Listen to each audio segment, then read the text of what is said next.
Hello and welcome to the 18 WJTS News for this Thursday, November 20th, 2025. Thank you so much for choosing us for your local news coverage this evening. I'm Kaitlyn Neukam reporting.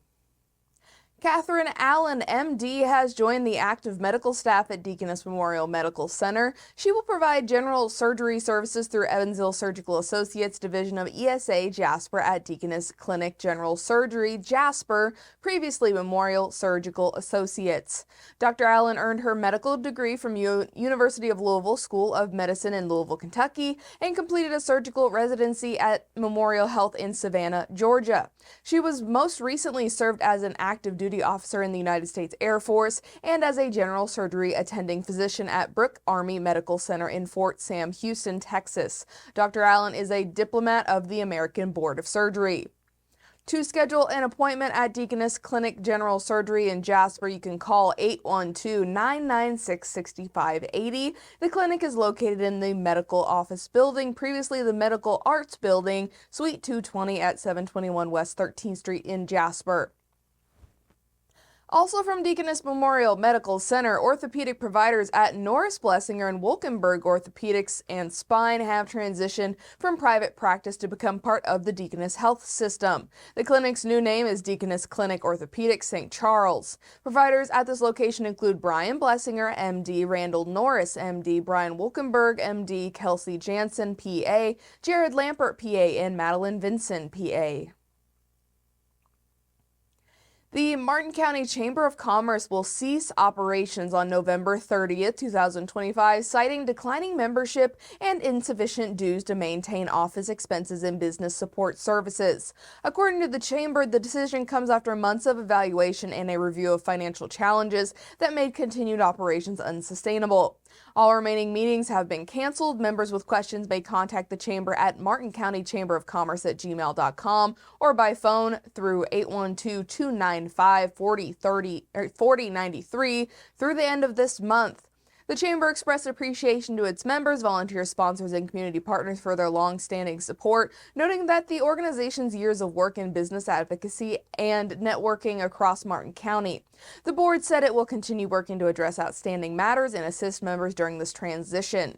Remaining funds will be divided between two local organizations, according to the Chamber board. Members who paid dues for the 2025-26 year may request prorated reimbursement, and those who have already paid will receive their checks back by mail after the Chamber concludes its closing process. In a post made to both Facebook and X, which is formerly Twitter, Indiana Governor Mike Braun announced he has authorized approximately 300 Hoosier National Guard soldiers to head to Washington, D.C. Braun stated this appointment was made to support increasing safety in our nation's capital and that the soldiers were well trained and fully prepared for this mission. According to Indiana National Guard, these guardsmen will be departing for D.C. in early December, following preparatory training at Camp Atterbury, and their mission is expected to last no longer than 4 months.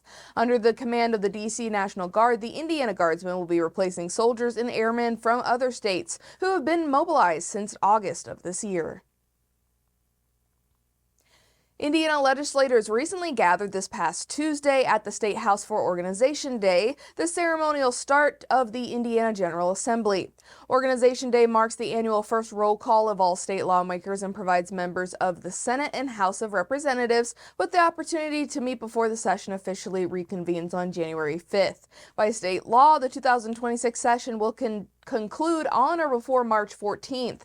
As the 2026 session gets underway, State Senator Daryl Schmidt encourages residents of Senate District 48 to contact him with any questions or comments, or either by filling out a Contact Me form online at indianasenaterepublicans.com/Schmidt or by phone at 800-382-9467.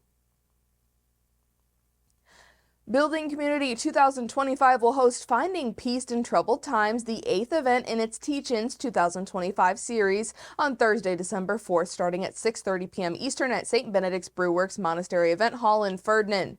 Comedian Clint Hall will open the evening with a performance starting from 6 to 6:30 p.m. Eastern. The main program facilitated by members of the Building Community 2025 Committee, will feature a discussion focused on how individuals manage stress. Attendees will take part in activities aimed at helping them face difficulties, including journaling, community connection, and creative exercises. Patty Rue will conclude the event with a guided meditation. Organizers will also provide updates on topics discussed during earlier Teach-Ins this year as the series approaches its conclusion.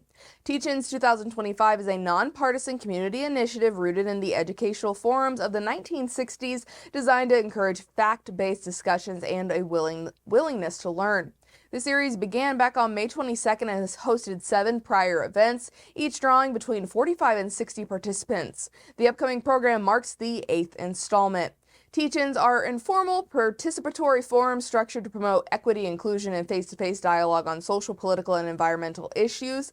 They focus on active engagement rather than traditional lectures, often involving open discussion and friendly debate to support a deeper understanding of complex topics. These formats have long played a role in community education and mobilization. In Washington, Indiana, Davies Community Hospital will welcome community members of all ages to its annual Christmas celebration and tree lighting on Friday, December 5th from 6 to 7 p.m. in the hospital lobby. The free family-friendly event is part of Discover Downtown Washington's Christmas on Main, where Davies Community Hospital is serving as the presenting sponsor. The evening will feature photos with Santa, free cookies and hot chocolate, a festive Christmas tree lighting ceremony, and live holiday music performed by the Washington High School Choir. Guests are invited to stop by the hospital lobby during that 6 to 7 p.m. window for celebrations to enjoy refreshments, visit with Santa, listen to the choir, and join in on the countdown to the Christmas tree lighting. No registration is required and all activities are free. Indiana Secretary of State Diego Morales is recognizing International Fraud Awareness Week, taking place November 16th through the 22nd, and international initiatives dedicated to raising awareness about fraud protection, detection, and reporting. According to the Federal Trade Commission, or FTC, investment scams were responsible for nearly half of all reported fraud losses in 2024, totaling $5.7 billion of the total of $12.5 billion reported nationwide. This also marked a 25% increase from the previous year.